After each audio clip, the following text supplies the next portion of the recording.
Pete McCordic with a spare up in the 6th. Also not a simple pickup there.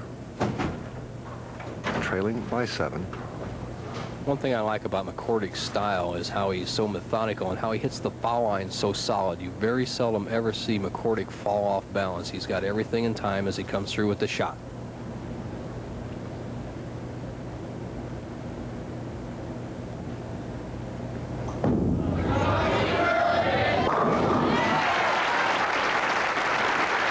Pete McCordic with a strike in the 7th.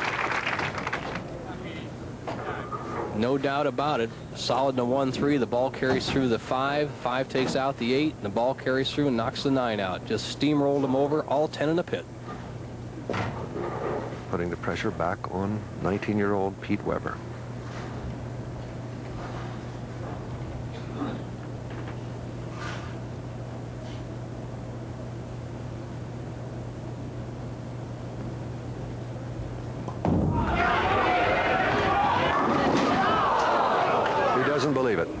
He does not believe it.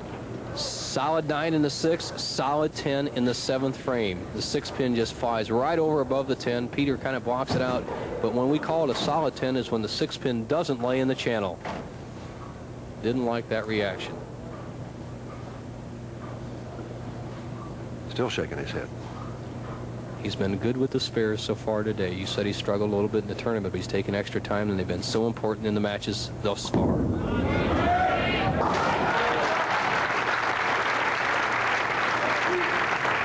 Lead is now down to 6 pins. Pete Weber now on the lane where he has made a considerable adjustment. The left lane, the 27th, and probably saying to himself, now would be a very good time to get a strike, that I can put the ball back in McCordic's court. Agreed. He will keep the lead. He doesn't want to have McCordic come up there without Pete Weber having a strike posted in the 8th frame. Only 6 pins separate the 2 players.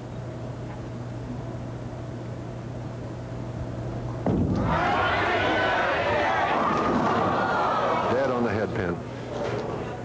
Just did send it out wide enough. We noticed the other shots that he was around the pocket on the left-hand lane in the 2nd, 4th, where he got a strike, in the 6th frame where he left a solid 9. We're very wide. This ball breaks much earlier. He cuts through and leaves the 3-10 baby split. See the odds there.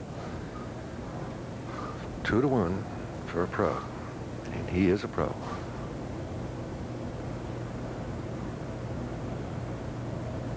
And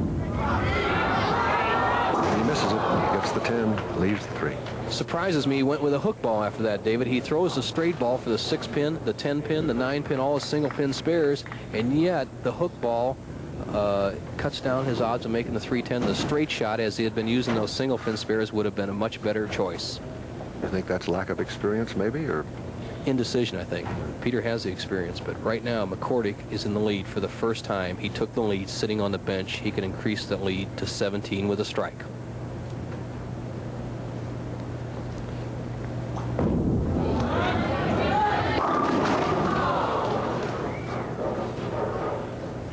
We're going to watch Pete McCordic from behind. 2 things to watch with Peter is watch his arm swing as it bumps out slightly to the right at the top of the swing, but how he realigns and gets it right in close to his ankle, almost hits himself in the ankle as it goes by his foot.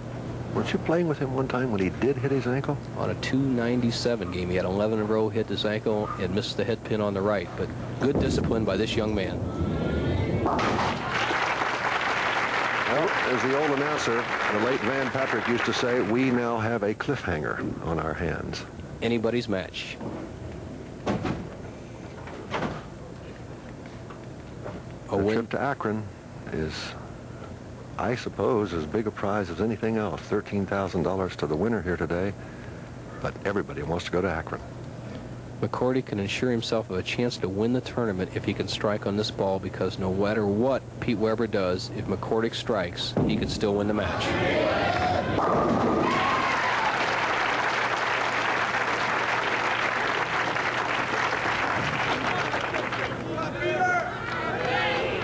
Now the crowd saying ahead of time, come on, Pete. It's anybody's match, whoever can perform in the 9th and 10th. McCordic cannot be shut out. He still has a possible 220. young Pete Weber, a possible 213, yet 7 pins separate the two players. 2 frames to go.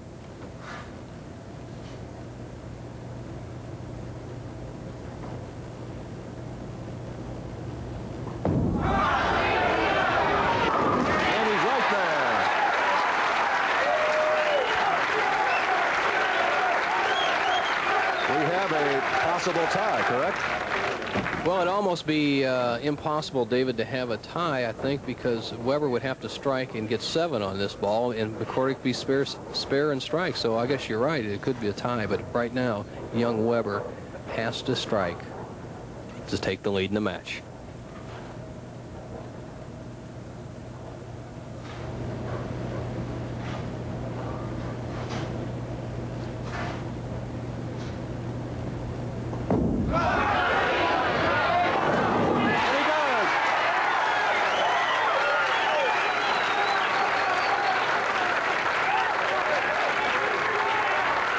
See trust. Pete Weber started that ball from the left-hand channel all the way out to about the 6th board and broke it all the way back. He covered about 13 boards in the last few feet of the lane, getting it up to right around the light area, and he's taken the lead in the match.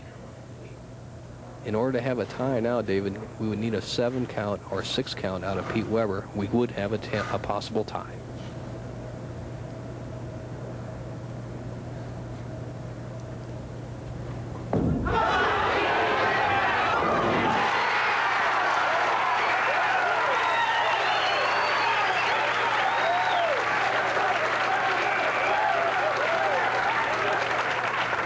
Look at this. Look at that excitement.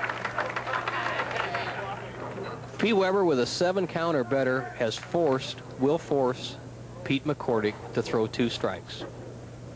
Needs 7 or better to force Pete McCordic to strike twice.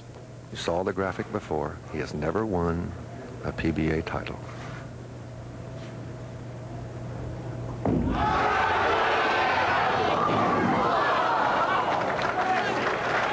Just enough, David. 7's as good as a strike, because what that sets up is a 2-10 game.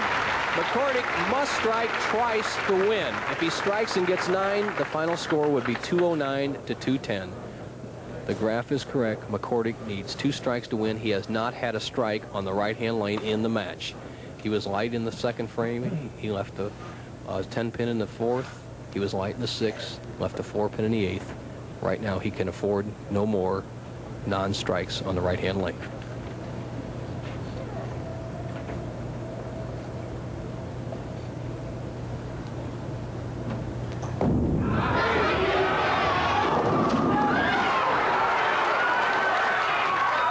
And he leads the 7, and you see Pete Weber and Dee, and they're talking about a new house.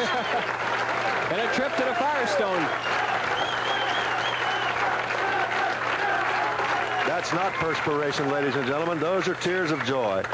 And there's some being shed in St. Louis right now, too, I guarantee you.